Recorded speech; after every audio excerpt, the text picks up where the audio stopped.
Hi guys! Welcome to my YouTube channel. So for today's video, ituturo ko sa inyo kung paano nga ba i-update ang Facebook app. So let's do it. So ang first step, pumunta lang tayo ng Play Store. And then kapag nandito na tayo sa Play Store, so i-search lang natin ang Facebook updates.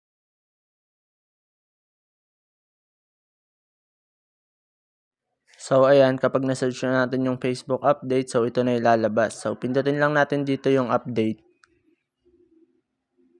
At automatic na mag-a-update na siya. So ayan guys. So antayin nyo lang yan ng konti.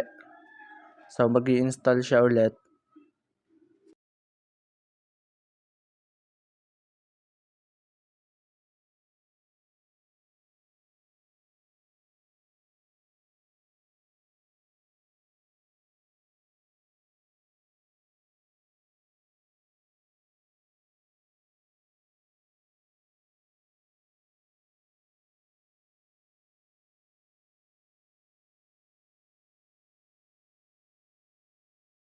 So ayan, tapos na.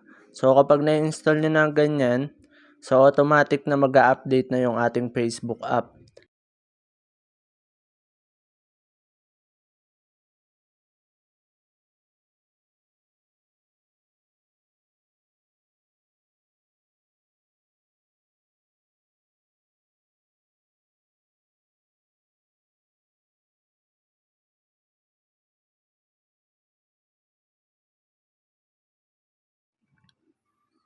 So ayan, pwede na natin siyang i-open. So ganun lang naman kadali mag-update ng Facebook app.